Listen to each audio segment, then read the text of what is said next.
Hello, मैं हूं Syed Naveed Ali and welcome to Future tag.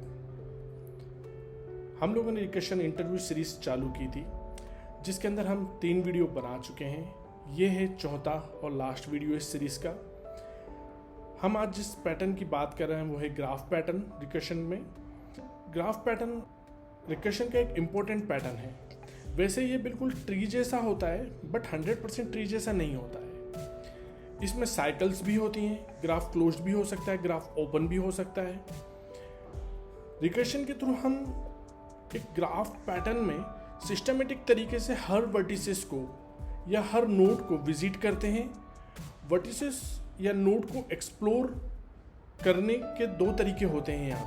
पहला तरीका है BFS जिसे हम बोलते हैं ब्रेड्थ फर्स्ट सर्च। दूसरा होता है DFS जिसको हम बोलते हैं डेप्थ फर्स्ट सर्च। हम आज डेप्थ फर्स्ट सर्च को डिस्कस करेंगे। इसमें हम जिस नोड को सेलेक्ट करते हैं, सपोज कर लीजिए आपने जो भी नोड सेलेक्ट किए, जिस नोड को भी सेलेक्ट करते हैं, फॉलोड जो भी ब्रांच होती है उसको हम पूरा एंड तक के एक्सप्लोर करते हैं before exploring any other adjacent node. चलिए समझते हैं हम DFS के एल्गोरिथम को। इसमें सबसे पहला होता है रिकर्सिव फंक्शन,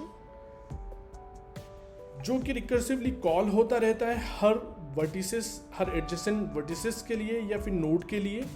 एडजेसेंट मतलब बाजू वाली या नेक्स्ट वाली के लिए।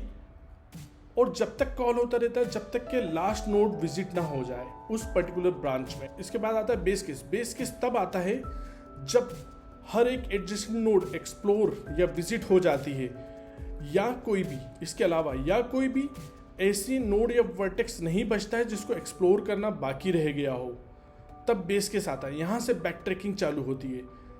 तो बैक ट्रैकिंग में क्या होता है, जब कोई भी पाथ एक बार फुली एक्सप्लोर्ड हो चुकी हो या कोई भी ब्रांच फुली एक्सप्लोर्ड हो चुकी हो, अब उसके अंदर कुछ भी एक्सप्लोर करने के लिए बचा नहीं है, कोई वर्टिसेस बाकी नहीं रह गया है, या फिर उसके बाद जो वर्टिसेस है, मान लीजिए कोई साइकिल है, कनेक्टेड वर्टिसेस है, तो वो ऑलरेडी एक्सप्लोर हो चुका है। उस केस में हम यहाँ से बैक ट्रैक करते हैं और उससे पहले वाले वर्टिसेस पे, जिस वर्टिसेस पे अभी हमें, उससे पहले वाले वर्टिसेस पे वापस जाते हैं। वहाँ पे देखते हैं कि अगर कुछ और एक्सप्लोर करने के लिए बचा है क्या।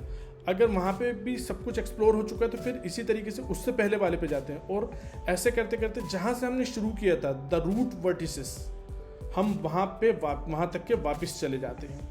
Time complexity DFS with recursion की होती है order of all the vertices plus order of all the edges. हम कहाँ पे यूज़ कर सकते हैं ग्राफ पैटर्न को, रिकर्शन के ग्राफ पैटर्न को? तो हम इसको पाथ फाइंडिंग में यूज़ कर सकते हैं, हम इसको साइकिल डिटेक्शन में यूज़ कर सकते हैं, हम इसको फाइंडिंग आउट कनेक्टेड कंपोनेंट्स या कनेक्टेड थिंग्स, कोई 2 चीज़ें कनेक्टेड हैं आपस में या मल्टीपल चीज़ें कनेक्टेड हैं, वहाँ पे यूज़ कर सकते हैं। नेटवर्किंग में यूज़ कर सकते हैं, टोपोलॉजिकल सॉर्टिंग में यूज़ कर सकते हैं, पजल सॉल्विंग में यूज़ कर सकते हैं।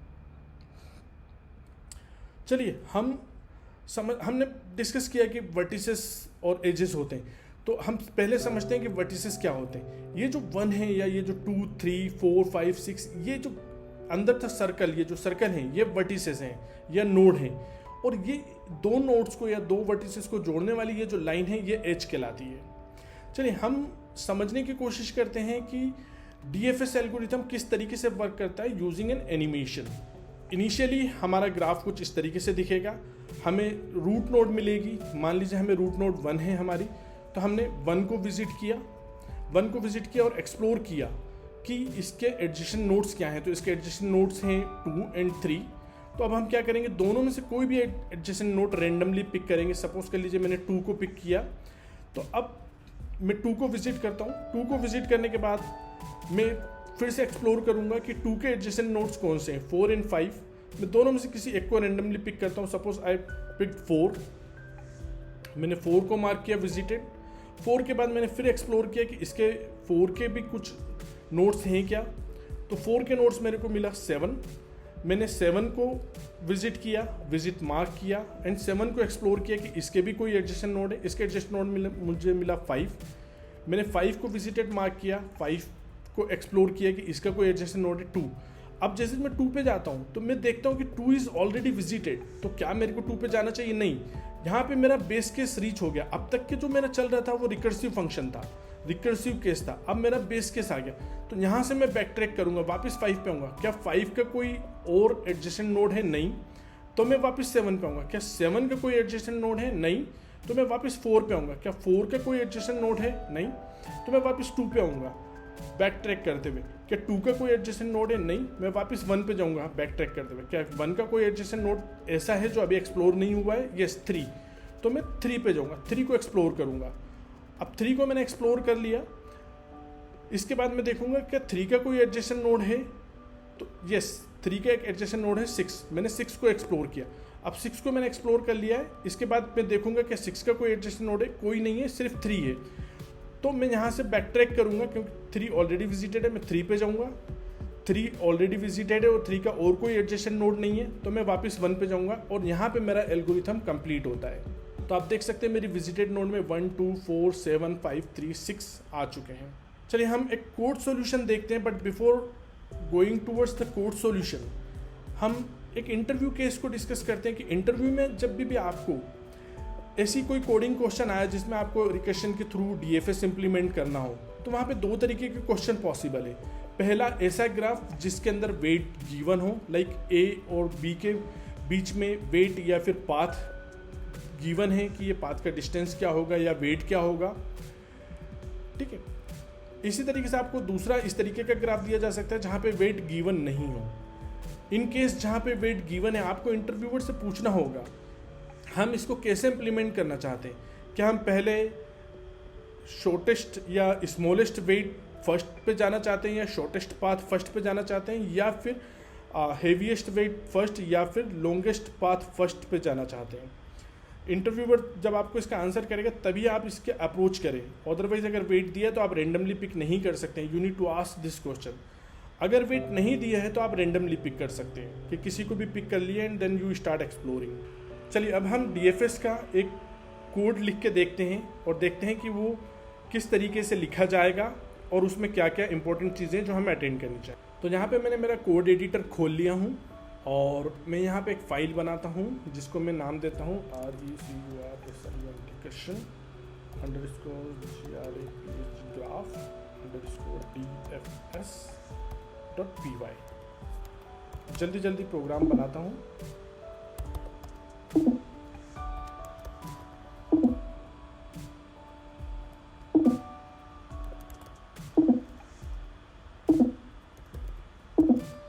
मैं जल्दी जल्दी ये प्रोग्राम टाइप कर लेता हूँ, उसके बाद मैं आपको ये एक्सप्लेन करूँगा, अदरवाइज टाइप करने में टाइम लगेगा और आपका भी टाइम ख़राब होगा।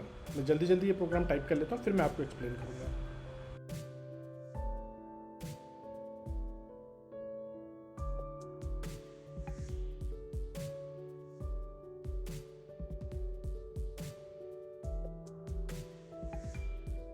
चलिए अब हमारा प्रोग्राम रेडी है। इस प्रोग्राम को हम रन करके देखते हैं कि ये सही से परफॉर्म कर रहा है कि नहीं कर रहा है। सो मैं टर्मिनल ओपन करता हूँ और इस प्रोग्राम को रन करता हूँ। तो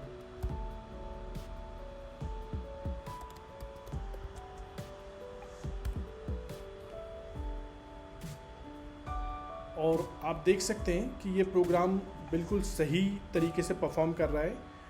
नोड जैसे कि हमने ग्राफ बनाया है उसके हिसाब से नोड ए या वर्टिसेस ए जिससे कनेक्टेड है वर्टिसेस बी और सी, अगर मैं ए टू बी का वेट देखूं तो 2 है और ए टू सी का वेट देखूं तो 3 है। सो हम यहाँ पे चूज़ कर रहे हैं शॉर्टेस्ट वेट फर्स्ट। आप यहाँ पे देख सकते हैं कि हमने शॉर्टेस्ट वेट फर्स्ट को चूज़ किया है।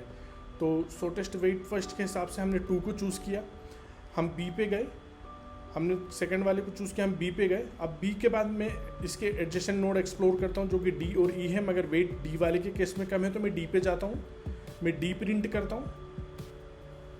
तो आप देख सकते हैं मैं डी पे पहुँच गया, डी प्रिंट हो गया, पहले ए प्रिंट हुआ, फिर बी प्रिंट हुआ, फिर डी प्रिंट हो गया। डी के बाद यहाँ पे कोई भी एडजेसेंट नोड नहीं है, कोई भी एक्सप्लोर करने के लिए नहीं बचा, तो यहाँ से बैक ट्रैक करेगा, वापस बी पे जाएगा। बी से फिर देखेगा कि अब जो रिमेनिंग है उसमें 4 ही बचा है, वेट 4 ई बचा है जिसका वेट 4 है, तो ये 4 ई पे जाएगा। ई पे जाने के बाद ये देखेगा इसकी कोई एडजेसेंट नोड है, तो देखेगा इसकी एडजेसेंट नोड है एफ, तो ये एफ पे जाएगा। F के बाद ये देखेगा कि F के बाद फिर से कोई एडजेसेंट नोड है, तो देखेगा कि एडजेसेंट नोड F के केस में C है, तो ये C पे जाएगा और C को एक्सप्लोर करेगा। इसके बाद ये देखेगा कि क्या C की कोई एडजेसेंट नोड है, A इज़ ऑलरेडी विजिटेड, ये हमारे विजिटेड सेट में ऑलरेडी एग्जिस्ट करता है, तो ये यहाँ से वापस बैक ट्रैक करेगा, C से वापस F पे आएगा, F से वापस बैक ट्रैक करेगा, E पे आएगा, E से वापस बैक ट्रैक करेगा, B पे आएगा, B से वापस बैक ट्रैक करेगा, A पे जाएगा, A पे देखेगा कोई एडजेसेंट नोड है जो कि C है, but C is already visited, तो यहाँ पे हमारा प्रोग्राम एंड होता है। तो चलिए हम इसको एक बार फिर से कोडिंग के अंदर समझने की कोशिश करते हैं। हमने यहाँ पे एक रिकर्सिव फंक्शन बनाया, हमने यहाँ पे एक रिकर्सिव फंक्शन क्रिएट किया DFS विथ वेट्स।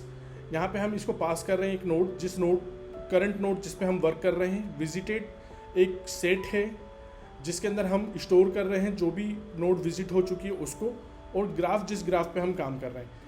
हम इसके अंदर एक कंडीशन लगा रहे हैं कि अगर नोड विजिटेड में है, विजिटेड सेट में है, तो हम कुछ ना करें, ठीक है, क्योंकि वो ऑलरेडी विजिटेड में है। वो नोड विजिटेड में नहीं है, उस केस में हमने उस नोड को एक्सप्लोर किया, उसके बाद हमने उसको विजिटेड सेट में ऐड किया, फिर हमने उसके नाइबर एक्सप्लोर करे, मतलब कि हमने उसके एडजेसेंट नोड एक्सप्लोर करी। आप देख सकते हैं यहाँ पे मैंने एक फंक्शन बनाया हूँ जहाँ पे मैंने लैम्डा एक्सप्रेशन यूज़ किया हुआ, लैम्डा यूज़ किया हुआ, ताकि मैं सेकंड एलिमेंट को, इस टपल के सेकंड एलिमेंट को उठा सकूँ और उसके अकॉर्डिंग में, सारे सेकंड एलिमेंट के अकॉर्डिंग में इस ग्राफ को सॉर्ट कर सकूँ, इस नोड को लेके, इस ग्राफ के इस नोड को लेके सॉर्ट कर सकूँ कि इस नोड के एडजेसेंट नोड्स क्या होंगी।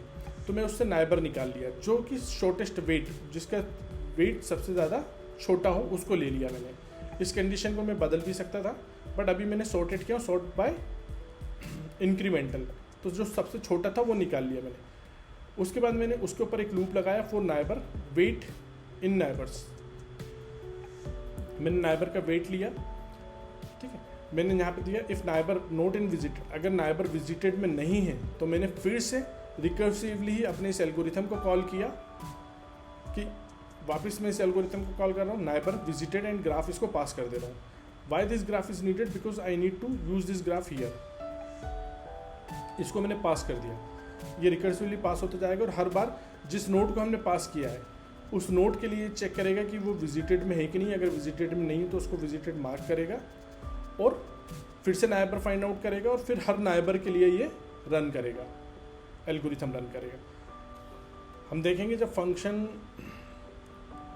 जब ऑलरेडी विजिटेड है तो ये कुछ नहीं कर रहा है, इसका मतलब ये एल्स में सिर्फ रिटर्न कर दे रहा है, इस फंक्शन से हम बाहर आ जा रहे हैं। जब इस फंक्शन से बाहर आ रहे हैं तो ये उस बैक ट्रैक कर रहा है और उसके एडजेसेंट नोड को, जो सेकंड एडजेसेंट नोड होगी उसको एक्सप्लोर कर रहा है। ये मैंने ग्राफ बनाया हुआ हूँ जहाँ पे मैंने हर नोड को वो किस तरीके से दूसरी नोड से जुड़ रही है वो डिफाइन किया हुआ हूँ। So this is my graph, जो एक विजिटेड करके एक सेट बनाया हूँ जहाँ पे मैं वो सारे नोड्स स्टोर करूँगा जो ऑलरेडी विजिटेड हैं, और मैं फाइनली इस फंक्शन को कॉल करता हूँ विथ स्टार्टिंग नोड और root node A and visited empty set and graph as a complete graph. मैंने इस प्रोग्राम को मेरे गिटहब पे अपलोड कर दिया हूँ, आप इसका लिंक डिस्क्रिप्शन से ले सकते हैं, देख सकते हैं। अगर आपको ये वीडियो पसंद आया हो तो प्लीज़ वीडियो को लाइक करें, चैनल को सब्सक्राइब करें और बेल आइकन को ज़रूर क्लिक करें ताकि आपको किसी भी नए वीडियो का नोटिफिकेशन मिल सके। Thank you.